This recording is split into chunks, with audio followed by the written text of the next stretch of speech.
زي ما شايفين هنا الهوت والحاجات اللي سويتها معاهم هي نجمة صح؟ يلا طوالي أنا راح يكون هطفي البوتاجاز ل5 دقايق بس عشان يكونوا جدا.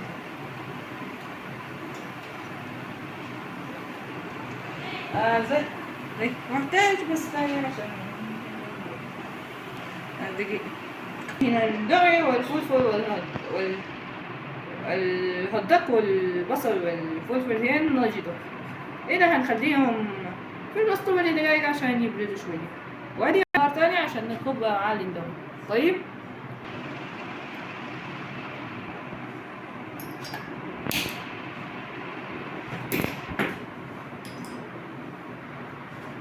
هنا عندنا الماء صح؟ هنا لازم نستخدم الماء لما نغلي 5 دقايق بس راح نتوالي يطفى. هنا الاندومي هنستنى لغاية ما الماء يغلي لغاية 5 دقايق على أرجح حتى الماء تكون تعمل فقاقيع وتسخن وتعمل بخار. وبعدين لما ينتهي الاندومي وينزل ما راح نحط بهارات عليه.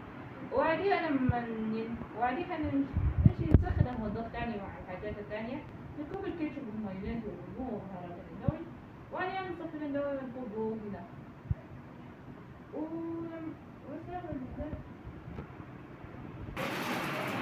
زي ما شايفين هنا الفقاقيع والموية قاعدة صح؟ هنا هنكب الاندومي هنا.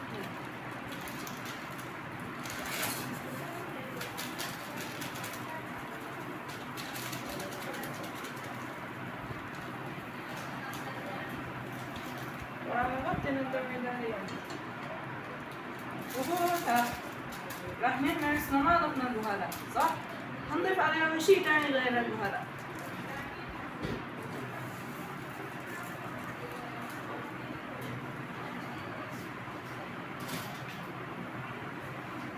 هنا أبسط طريقة لتعصر الليمون دون أن تخلي الاندومي تبعك يتوسخ بالحبوب هنا باستخدام العصار.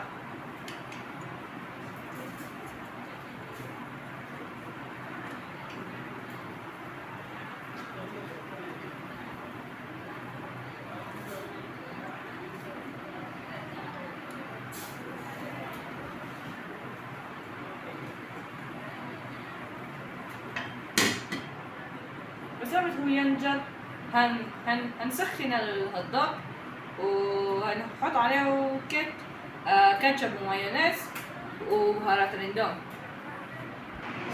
زي ما شايفين هنا الاندومي لسه ما نجد، لازمها بس 5 دقايق على ان هي تنجل، وبعديها راح نصفيها، وبعديها نسوي الهداق ده هنا مع الحاجات اللي حطيناها دي، وبعدين نحط عليه كاتشب ومايونيز وشوية بهارات الاندومي.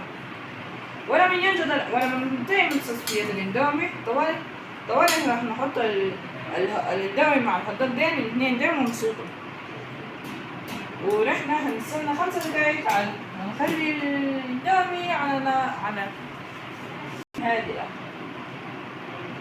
وهي حاليا على نار هادئة والله ينبس. هنا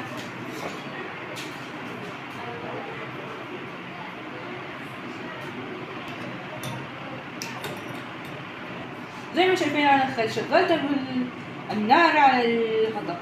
هنا أول شي هنحطه هو الكاتشب.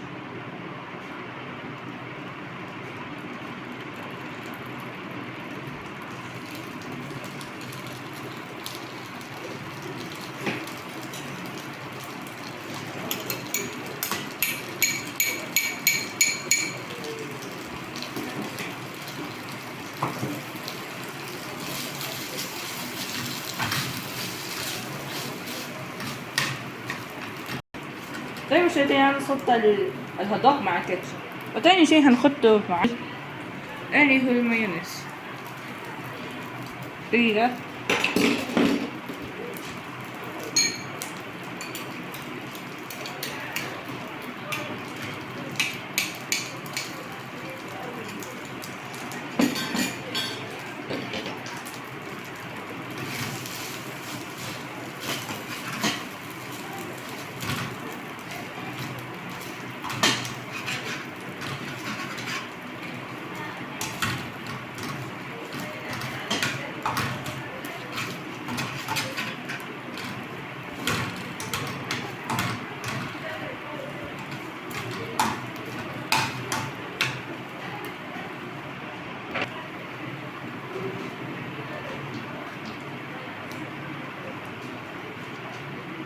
هنا يكون جاهز صح؟ هنا بما ان نضمن هنا هسه نعرف النار راح تطفي الغرض بعد دقيقتين بس.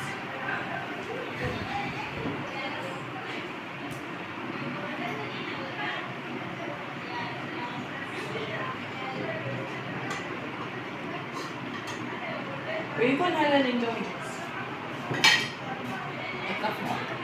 زي ما شايفين هنا الاندومي قاعدة هنا في يدي صح؟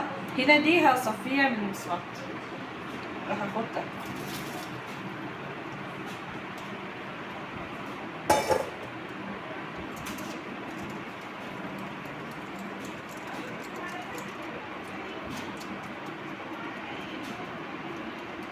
ويكون هلا الاندومي هو الصفر وبعدين انا هحط البهارات تبع الاندومي في الهوت دوغ.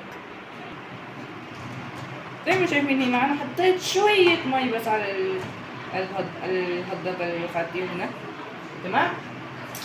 انا راح اخد زي ما شايفين في يدي دي بهارات الاندومي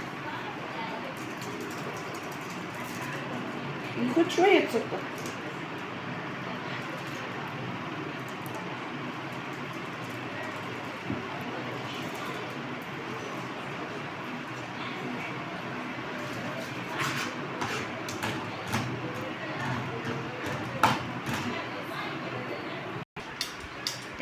واحد اثنين ثلاثة. زي ما شايفين هنا الاندومي الصفر ده قاعد فيه هلا انا راح احطه في